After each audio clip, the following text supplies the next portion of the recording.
جمال الدین ایفاء عہد کے بارے میں اسلام آباد سے پوچھتے ہیں، ایفاء عہد کے متعلق اسلامی تعلیمات کیا ہیں؟ جواب اسلامی تعلیمات وعدہ کو پورا کرنے کے متعلق کیا کہتی ہیں؟ جواب یہ ہے کہ کسی سے بھی کوئی وعدہ یا عہد کیا جائے تو ایک مسلمان کی یہ ذمہ داری ہے کہ وہ اس کو پورا کرے۔ اللہ تعالیٰ نے قرآن حکیم کی سورہ بنی اسرائیل میں فرمایا ہے، ایفاء عہد کے متعلق بھی باز پرس ہوگی کہ تم نے کسی سے جو عہد و پیمان کیا تھا وہ پورا کیا یا نہیں۔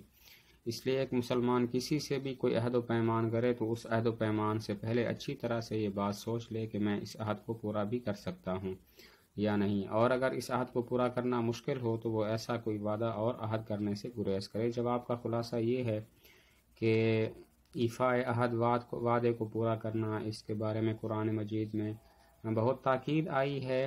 قرآن مجید کی ایک آیت کا ترجمہ ہے، ایفاء عہد کے متعلق بھی باز پرس ہوگی کہ تم نے کسی سے جو عہد و پیمان کیا تھا وہ پورا کیا یا نہیں ہے۔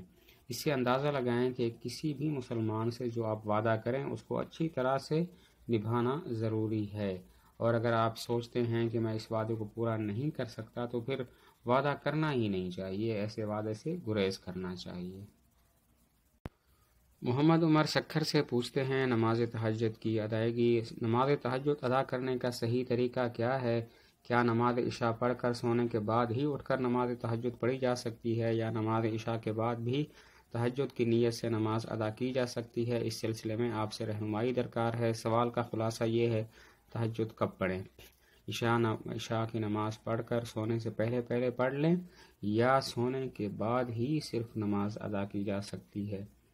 تو جواب یہ ہے، نماز تہجد ادا کرنے کے لیے نماز عشاء ادا کرنے کے بعد سو جائیں اور پھر رات کے آخری تہائی میں بیدار ہو کر نماز تہجد ادا کی جائے، یہی صحیح طریقہ ہے۔ اور چونکہ وتر بھی نماز تہجد ہی کا ایک حصہ ہے، اس لیے آدمی کو رات میں بیدار ہونے کا پورا یقین ہو تو وتر بھی اسی وقت پڑھے، لیکن جس شخص کو یہ یقین نہ ہو کہ رات کے آخری تہائی حصے میں آنکھ کھل سکے گی یا نہیں تو سونے سے پہلے ہی نماز وتر پڑھ لی جائے، اور 2 نفل بھی نماز تہجد کی نیت سے ادا کر لی جائے تو اسے انشاءاللہ نماز تہجد کا ثواب مل جائے گا۔ جواب کا خلاصہ یہ ہے، تہجد کا صحیح طریقہ تو یہ ہے کہ سو جائیں اور رات کے آخری پہر اٹھ جائیں اور اس وقت نماز تہجد کی نیت سے ادا کر لیں، اور نماز عشاء کے بعد جو وتر ہوتے ہیں وہ بھی تہجد کا ایک حصہ ہیں، تو سب سے بہتر طریقہ تو یہ ہے کہ وتر بھی اسی وقت ادا کیے جائیں، یعنی رات کے آخری پہر میں، لیکن یہ اس کے لیے ہے جس کو بیدار ہونے کا یقین ہو۔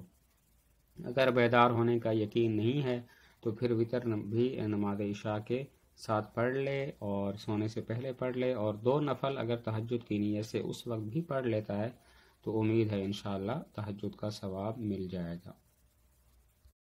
سوال ہے، بچوں کو مسجد میں لانے کے متعلق اسلامی طرز عمل کیا ہے؟ بچے مسجد میں آتے ہیں تو شرارتیں تو کرتے ہی ہیں، خود بھی نماز نہیں پڑھتے، دوسرے لوگوں کو نماز میں بھی خلل ڈالتے ہیں، جس کی وجہ سے بڑے اور بزرگ بچوں کو ڈانٹ بھی دیتے ہیں، جس سے ناخوشگوار صورتحال پیدا ہو جاتی ہے۔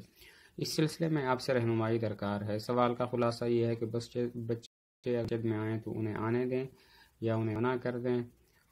بعض لوگ ڈانٹتے ہیں تو ناخوشگوار صورتحال پیدا ہو جاتی ہے، کیا کرنا چاہیے؟ جواب یہ ہے کہ حضور اکرم صلی اللہ علیہ وسلم نے 7 سال کی عمر کے بچوں کو مسجد میں لانے کا حکم دیا ہے۔ ظاہر ہے کہ 7 سال کے بچے بڑوں کی طرح تو نماز نہیں پڑھیں گے، کچھ نہ کچھ شرارتیں تو وہ کریں گے۔ احادیث میں یہ بھی آتا ہے کہ حضور نبی کریم صلی اللہ علیہ وسلم کی نواسی امیمہ آپ صلی اللہ علیہ وسلم جب نماز کے لیے نماز ادا کرتے ہوئے سجدہ میں جاتے تو وہ آپ کی کمر پر چڑھ جاتے، اور جب تک وہ خود آپ کی کمر سے نہ اتر جاتی ہیں آپ سجدہ سے سر نہ اٹھاتے۔ اس سے اندازہ لگایا جا سکتا ہے کہ حضور صلی اللہ علیہ وسلم کا بچوں کے ساتھ طرز عمل کیا تھا۔ جواب کا خلاصہ یہ ہے کہ بچوں کو مسجد میں آنے سے تو نہیں روکنا چاہیے، البتہ شفقت سے، پیار سے انہیں سمجھانا چاہیے کہ وہ خاموش رہیں، شرارتیں نہ کریں۔